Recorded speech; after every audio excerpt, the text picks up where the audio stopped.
الحمد للہ رب العالمین، الصلاۃ والسلام علیک یا سیدی یا رسول اللہ وعلی آلک وصحابک یا نبی اللہ، الصلاۃ والسلام علیک یا سیدی یا رسول اللہ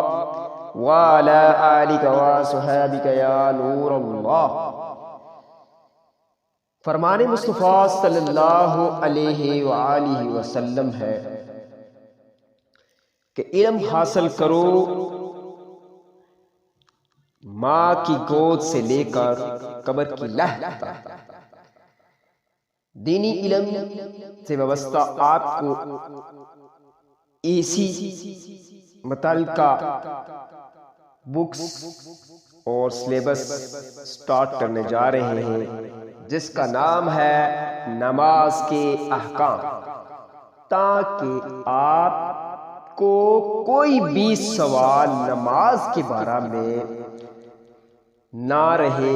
پوچھنا بقایا نہ رہے کہ آپ کی نماز کیسے پڑھنی ہے، کیسے سجدہ کرنا، کیسے رکوع کرنا، فرائض کیا ہے، نماز کے احکام کیا ہے، نماز کو سجود کیا ہے، رکوع کیا ہے، نماز کی سنتیں، واجبات اور غیر سنتیں جو غیر مقطع ہوتی ہیں، مقطع ہوتی ہیں، جہری کیا، غیر جہری کیا، ہر کچھ اس جو ہے آپ کو جو ہے یہ ہم شروع کرنے جا رہے ہیں۔ نماز کے احکام کا پورا سلیبس، اس کے اندر آپ کو ہر طرح کا جو ہے وہ جو ہے نماز کے بارے میں بتایا جائے گا۔ تو اللہ رب العزت سے ہماری دعا ہے کہ اللہ تبارک و تعالی ہمیں یہ صحیح حق بیان کرنے کی توفیق عطا فرمائے۔ تو کوئی بھی نیک کام کرنے سے پہلے بسم اللہ الرحمن الرحیم ضرور پڑھ لیجئے، اول و آخر درود پاک پڑھیں، تاکہ حضرت محمد مصطفیٰ علیہ الصلوۃ والسلام کی رحمتوں کا نزول ہم پہ ہو، اور ہم جو ہے کوئی بھی اگر کتاب، کوئی بھی اگر ہم نصاب شروع کرتے ہیں، اس سے پہلے ہمیں یہ دعا یاد ہونی چاہیے، تاکہ ہمارا حافظہ جو ہے وہ کمزور نہ پڑے، تاکہ ہم جو ہے سبق اچھی طرح سے یاد کر سکیں۔ دینی کتب یا اسلامی سبق پڑھنے سے پہلے درجہ ذیل انشاءاللہ یہ دعا پڑھ لیتے ہیں ہم۔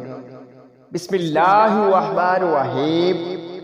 اللہم افتح علینا حکمتک وانشر علینا رحمتک یا ذا الجلال والاکرام۔ ترجمہ، اے اللہ عز و جل ہم پر علم و حکمت کے دروازے کھول دے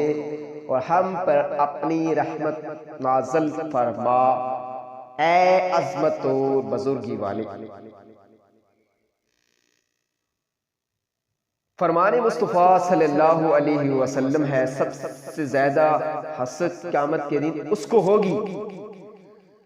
جسے دنیا میں علم حاصل کرنے کا موقع ملا مگر اس نے حاصل نہ کیا، اور اس شخص کو ہوگی جس نے علم حاصل کیا اور دوسروں نے اس سے سن کر نفع اٹھایا، لیکن اس بندے نے نہیں اٹھایا جو سن رہا تھا، یعنی اس علم پر عمل نہ کیا، تو وہ قیامت کے دن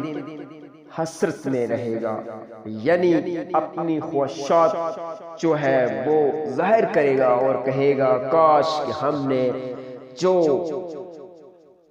علوم سیکھ رہے تھے لوگ، ان میں بیٹھ کر یا علماء کرام سے ہم نے دنیا میں علم سیکھا ہو۔ تو اس لیے یہ کہتے ہیں، جیسے قائد اعظم رحمۃ اللہ علیہ، علامہ اقبال رحمۃ اللہ علیہ، کہ آپ کو علم حاصل کرنا ہو، چاہے آپ کی چین کے آخری کونے پہ چلے جاؤ، آپ کو علم ضرور حاصل کرنا چاہیے۔ تو نبی کریم صلی اللہ علیہ وسلم نے اپنی ماں کو پہلی جو ہے تربیت اس کی گود قرار دیا گیا ہے، اور ماں کی گود سے لے کر قبر کی لہ تک آپ علم حاصل کرو۔ علم حاصل کرنے میں کوئی شرم نہیں، چاہے آپ چھوٹے ہو، چاہے آپ بڑے ہو، چاہے آپ جوان ہو، چاہے آپ بوڑھے ہو، علم ضرور حاصل کریں، تاکہ علم کے بارے میں آقا دو جہاں سرور کونین حضرت مصطفیٰ صلی اللہ علیہ وسلم نے ایک اور ارشاد فرمایا کہ میں علم کا شہر علی اس کا دروازہ ہے، جو دروازے سے داخل ہوتا ہے وہ شہر میں آتا ہے۔ اس لیے علم بہت بڑا سمندر ہے، دینی ہو یا دنیاوی ہو، اگر دینی علم سیکھا جائے وہ آپ کو روز قیامت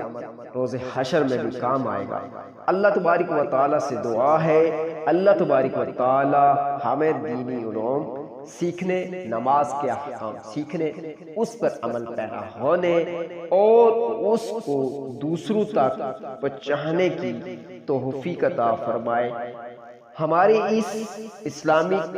یوٹیوب چینلز کو سبسکرائب کیجئے اور صدقہ جاریہ کے طور پر آگے شیئر کیجئے، تاکہ جہاں تک یہ ویڈیو جائے گی تو آپ کو جتنا شیئر کریں گے آپ کو اس دینی علم کے صدقے سے آپ کو بھی ثواب ملے گا اور مجھے بھی ثواب ملے گا۔ اگر آپ اس دنیا سے چلے جاتے ہیں، جب تک یہ ویڈیو جہاں جہاں تک جاتی ہے اور جو بندہ اس کو سنتا ہے اس پر عمل پیرا ہوتا ہے تو آپ کو وہ نیکی دن قیامت تک کام آنے والی ہے۔ اس لیے آپ دوسرے چینل کو ضرور سبسکرائب کرتے ہیں، شیئر کرتے ہیں، ہمارے اس ویڈیو کو ضرور شیئر کیجئے۔ اللہ تعالی ہم سب کا حامی و ناصر ہو۔ جزاک اللہ خیر۔